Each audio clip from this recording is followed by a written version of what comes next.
తెలంగాణ, జై కేసీఆర్, జోహార్ తెలంగాణ మన వీరులకు, జోహార్ తెలంగాణ మన వీరులకు. కేసీఆర్ గారి నాయకత్వం, కేసీఆర్ గారి నాయకత్వం, కేసీఆర్ గారి నాయకత్వం.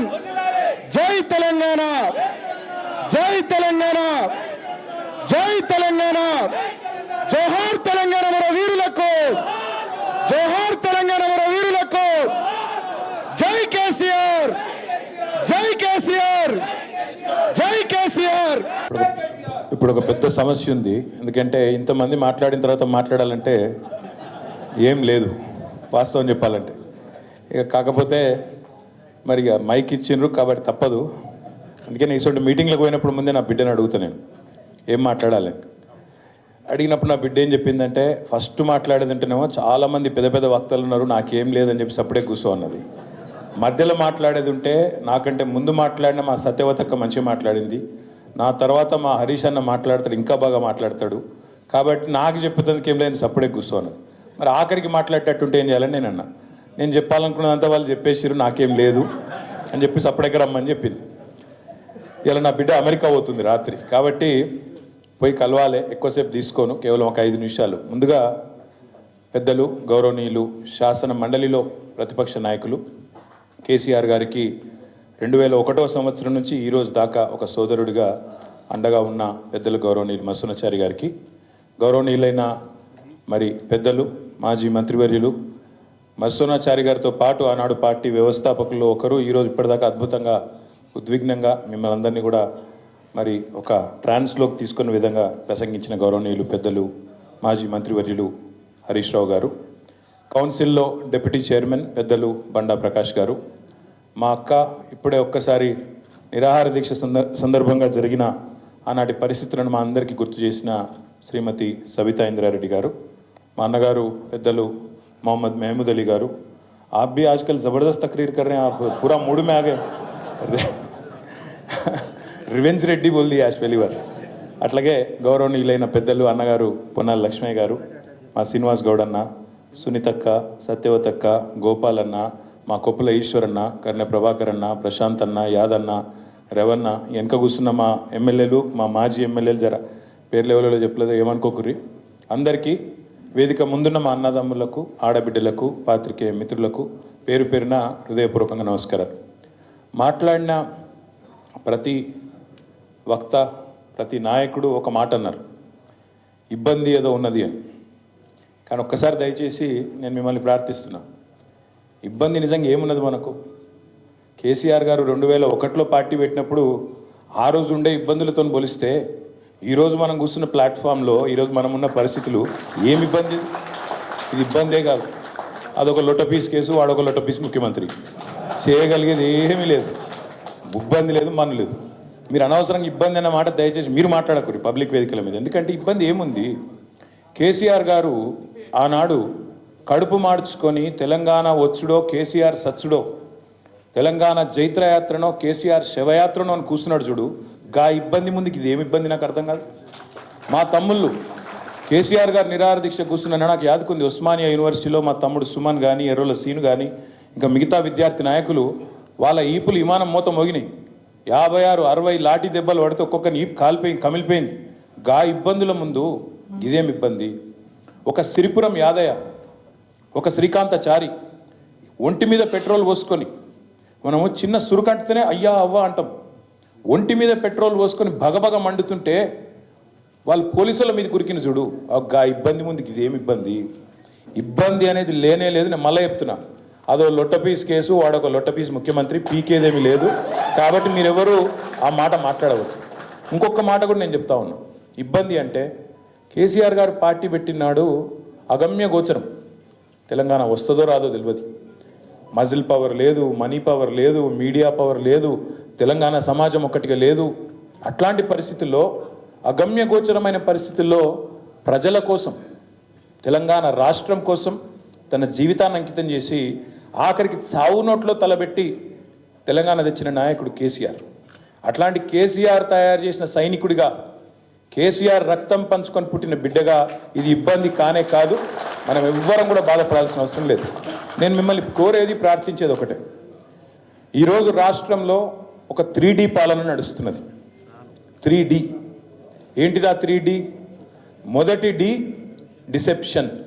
డిసెప్షన్ అంటే మోసం. రెండవ డి డిస్ట్రాక్షన్ అంటే అటెన్షన్, మన అటెన్షన్ మళ్ళించుడు. మూడవ డి డిస్ట్రక్షన్, విధ్వంసం. ఈ మూడు జరుగుతున్నాయి. డిసెప్షన్ అంటే ఏంది? ఇప్పుడు హరీష్ రావు గారు చెప్పారు, హేమంత్ సోరెన్ గారు మొన్ననే గెలిచిండు జార్ఖండ్లో. కానీ నిజాయితీ గల నాయకుడు కాబట్టి, నిజాయితీ గల బిడ్డ కాబట్టి, జార్ఖండ్ రాష్ట్ర ఏర్పాటు కోసం వాళ్ళ నాన్నగారు శిబు సోరెన్తో పాటు కొట్లాడిన బిడ్డ కాబట్టి, ఆ ప్రజల మీద ప్రేమ ఉంది కాబట్టి, ఆ రాష్ట్రం మీద ప్రేమ ఉంది కాబట్టి, నిజాయితీ ఉన్న ఒక గిరిజన బిడ్డ కాబట్టి, ఇచ్చిన మాట నిలబెట్టుకోవాలనే సోయున్నోడు కాబట్టి వెంటనే 2500 ఇస్తాడు మొదటి నెల నుంచి. అది నిజాయితీ.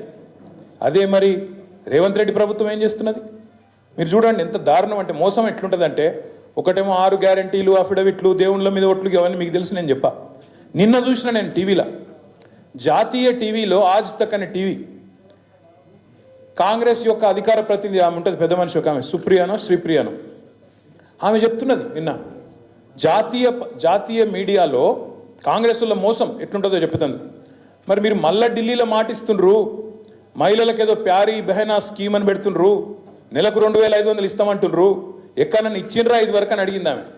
అడిగితే ఆమె ఏమంట దొరికేనా, తెలంగాణలో 90 లక్షల మంది ఆడబిడ్డలకు నెలకు 2500 మా ప్రభుత్వం ఇస్తున్నది, నెలకు టంచంగా ఇస్తున్నదని ఆడ గంటాపదంగా మోసం చేస్తూ అబద్ధాలు చెప్తా ఉన్నారు.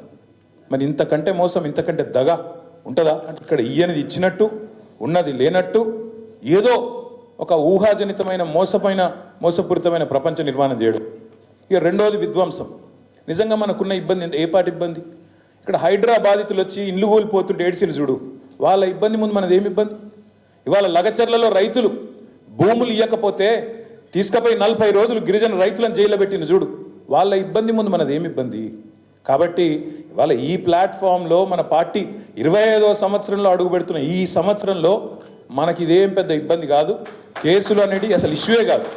మనం చేయవలసింది ఈరోజు ఒకటి, జనవరి 8వ తారీఖు ఈరోజు. ఇంకా సంవత్సరం మొత్తం మనం ముంగటుంది. ఇంకా 360 రోజులు, దాదాపు 358 రోజులు మనం ముంగటున్నాయి. ఈ 350 రోజులు మనం చేయాల్సిన పనుల్లో ఒకటే, రైతు భరోసా విషయంలో రేవంత్ రెడ్డి చేస్తున్న మోసాన్ని ప్రతి రైతుకు అర్థమయ్యే విధంగా అరటి పండు ఒలిచి నోట్లో పెట్టినంత మంచిగా సులువుగా ఇంటింటికి, గల్లి గల్లికి, గడప గడపకు పోయి రైతులకు జరుగుతున్న మోసం చెప్పాలి. ఎట్లా రేవంత్ రెడ్డి ప్రభుత్వం ఒక్కొక్క ఎకరానికి 17,500 రూపాయలు రైతులకు బాకీ ఉన్నదో బరాబర్ చెప్పాలి. 2 సార్లు అసలు రేవంత్ రెడ్డి ప్రభుత్వం వచ్చిన తర్వాత ₹1 కూడా రైతు బంధు ఇయ్యలే, ఒక్క పైసా కూడా ఇయ్యలే. అది వరకు హరీష్ రావు గారు ఫైనాన్స్ మినిస్టర్గా మొత్తం మనం పైసా కూడబెట్టి ఎన్నికలకు ముందు రైతు బంధు వేద్దామని చెప్పి 7,600 మనం ఖజానాలో పెడితే ఉత్తరం రాసి ఆపిండు రేవంత్ రెడ్డి. ఎలక్షన్ కమిషన్కు ఉత్తరం రాసిండు, రైతు బంధు ఇస్తే ఓట్లు ప్రభావితం అయితే ఇయ్యద్దు అని. అప్పుడు ఎలక్షన్ కమిషన్ ఆపింది. అదే పైసలు మనం కూడబెట్టిన పైసలు, మన ప్రభుత్వంలో మనం ట్రెజరీలో పెట్టిన పైసలు 4 నెలలు సతాయించి నాట్లు వేసేటప్పుడు పడాల్సిన పైసలు ఓట్లు వేసేటప్పుడు వేసిండు ఎలక్షన్లలో.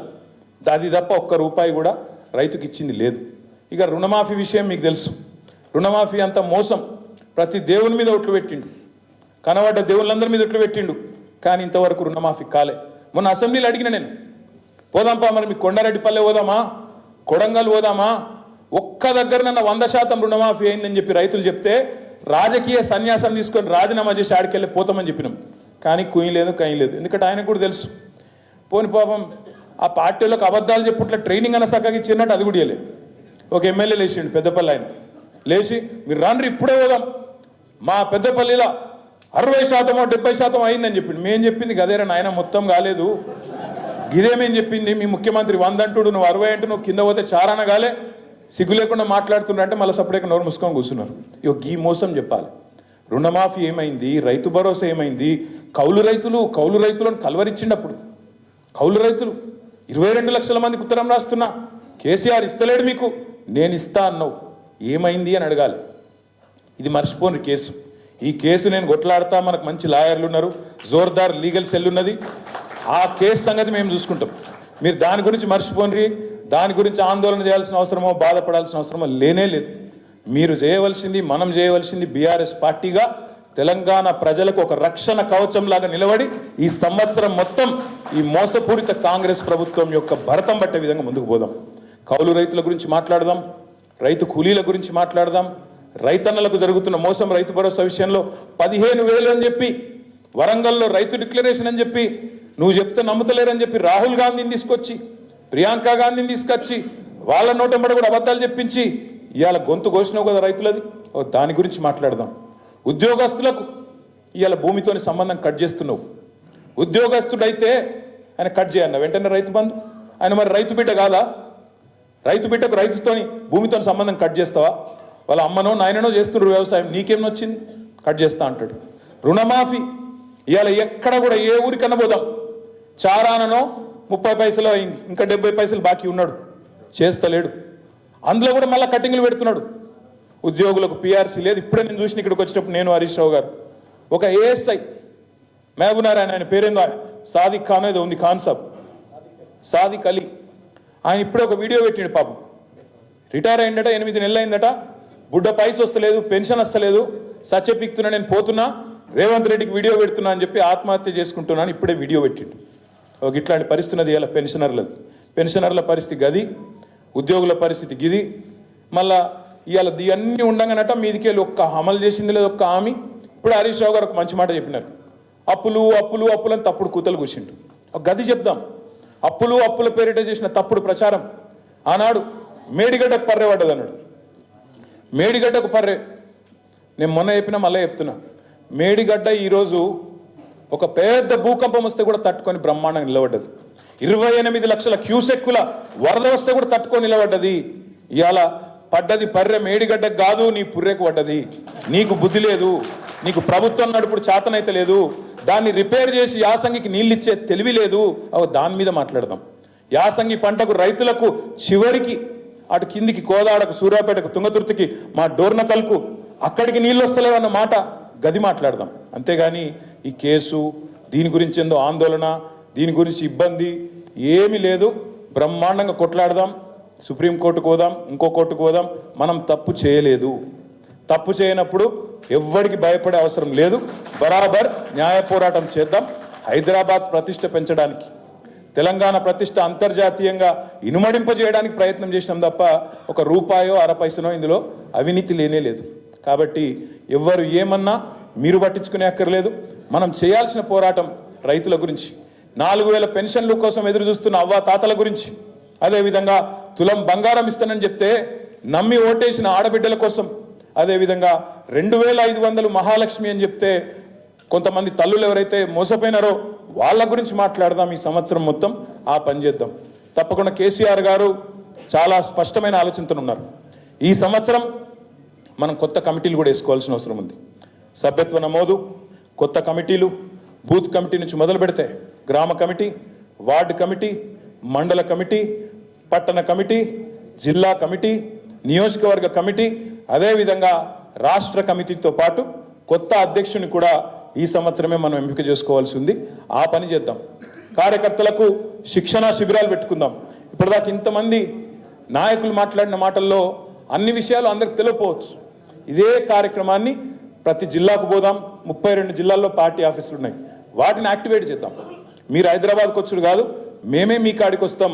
జిల్లాలోనే శిక్షణ కార్యక్రమాలు పెట్టుకుందాం బ్రహ్మాండంగా, అందరం కూడా కలిసి కట్టుగా. హరీష్ రావు గారు ఒక గొప్ప మాట చెప్పినారు. ఏమన్నారు? ఇది ఒక కుటుంబం, 60 లక్షల కుటుంబ సభ్యులున్న కుటుంబం బీఆర్ఎస్ పార్టీ. కాబట్టి ఒకరికి కష్టం వచ్చినా అందరం కూడా, ఒక కాకికి కష్టం వస్తే 10 కాకులు ఎట్లా చేస్తే వాళ్తాయో అట్లే 60 లక్షల మంది కుటుంబ సభ్యులున్న ఈ పార్టీని ఒకరికొకరం అండగా ఉంటూ కాపాడుకుందాం. తెలంగాణ ప్రయోజనాల కోసం, మన కోసం కాదు, తెలంగాణ బాగుండాలని కోరుకునే పార్టీ, తెలంగాణ కోసమే పుట్టిన పార్టీ, తెలంగాణ ప్రయోజనాలే పరమావిధిగా పనిచేసే పార్టీ. ఇవాళ ఉన్న ముఖ్యమంత్రి గారికి తెలంగాణలో ఇబ్బంది అనిపిస్తుందట. ఆయనకు ఉమ్మడి రాష్ట్రంలోనే బాగుండే, తెలంగాణలో బాగలేదు అని ముఖ్యమంత్రికి అనిపిస్తుందట. ఇది మన కర్మ. అందుకే తప్పకుండా 100కు 100% పూర్తి స్థాయిలో సబితా ఇంద్రారెడ్డి గారు చెప్పినట్టు ఒక్కొక్కరం ఒక కేసీఆర్ లాగా కొట్లాడదాం, గ్రామ గ్రామాన కథానాయకులను సృష్టిద్దాం. అద్భుతంగా ఈ సంవత్సరం పోరాట నామ సంవత్సరంగా ముందుకు పోదామని చెప్పి తెలియజేసుకుంటూ మళ్ళొకసారి మీ అందరికీ హృదయపూర్వకంగా ధన్యవాదాలు, నమస్కారాలు. జై తెలంగాణ, జై కేసీఆర్.